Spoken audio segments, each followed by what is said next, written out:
Hey, it's Jock here from Pivot Trader. Just a quick chart review from the chart of the day yesterday. USD peso. It was, I mean, to be quite honest, it was easy money yesterday. These are the monthly pivots. Um, July, you know, started off dollar down, ran all the way to this mid fib, and then turned around. And so here's where the day started off yesterday. Um, you're always looking for retracements. Price always wants to come back to the pivot first, uh, and then let it confirm the downtrend. Otherwise, play what the chart gives you. So that's the monthly pivots. Drill down to the weekly. Um, Again, let's add in some period separators. Oh, where is it at? Where is it at? Where is it at? Where is it at? Session breaks. All right, so this was the start of the day yesterday. Um, Came in the week, went to the S2, which S2 levels means I'm oversold and it's time to turn around. If it goes past S2, the selling is really strong. But because it already had 6 days of straight selling, it was time for a little bit of a bounce. And so this was your entry right here. All right, so that was your immediate risk in the morning if you're trading the London sessions. These are your low levels. And then we'll go to the 10-minute chart. Now we got the daily. Let's blow this up a little bit. All right, so these are the levels we highlighted. This came back into the um, 1 hour moving average, kind of bounced up. Nobody's generally awake unless you're in the States. Then you could have played this bounce. But as you can see, volume was thin. Through this whole uptrend, it was thin. So that means it was nothing but buying going on. I remember the previous day had a tighter range. So you're going to get those explosions past the R3 level when you have previous day tight ranges. But yeah, this is when I got up and got in. You're always trying to look for stage 3 distribution or accumulation, whatever you want to call it, but it's accumulation at this point because it's the end of a downtrend. And so this sideways moving is what we like to see. As you can see, this right here is the weekly moving average. Price tapped it, tried it, came back down. Keep in mind we're above the pivot here.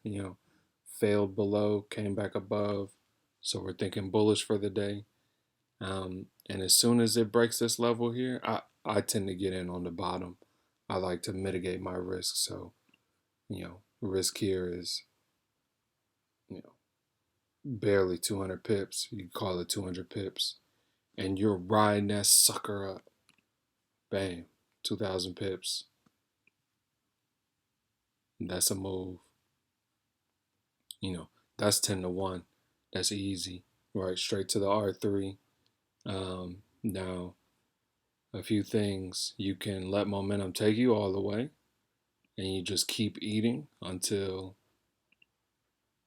it tells you not, or it fails against the uptrend, or gives you a reason to sell. That's something that I'm working on.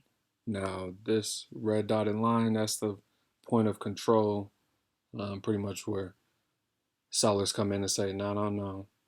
And so as soon as you break this level, you unconfirm the uptrend, time to get out. All in all, if you got in at the early set, it's 2,700 pips, 200 pip risk. That's good money for the day. Now, you got to be ready. If it's already past the R3, it's going to eat again. And so what did it do? It came back. There was a level here. Oh, this is the mid fib. between the R2 and the R3. Came right down clean to it, took right back off. And so when you're looking to get back into things, you want to look to see, did my moving averages cross over or not? Right, so this is 11:30 to 3:30. So you're looking at 4 hours of decline and no crossover in your moving average, still an upward bias for the day. And it turns right when the U.S. market opens. So as soon as the U.S. market opens, dollar got stronger. Virus fears are on, buying it up, right? And so then you just ride that puppy all the way.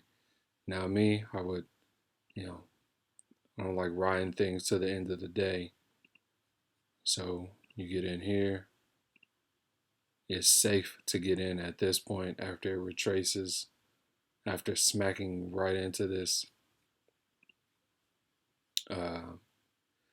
daily moving average.